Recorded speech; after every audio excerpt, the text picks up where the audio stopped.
একটা জিনিস দেখে আমি একেবারে অবাক হয়ে গেলাম।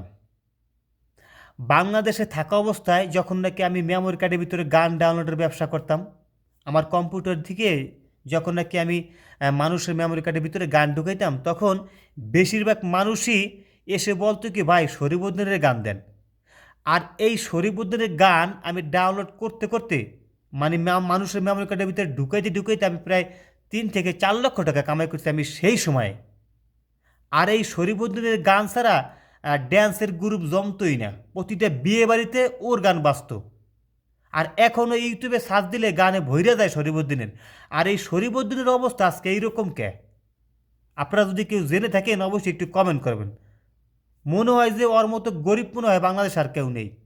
একটা গাড়িও নাই, যার গাড়ি থাকার কথা, টাকা পয়সা থাকার কথা, বড় বাড়ি গাড়ি থাকার কথা, যার এত গান ভাইরাল, যার গান ছাড়া বিয়ে বাড়ি জমতোই না, আর সেই লোকে নাকি এইরকম অবস্থায়।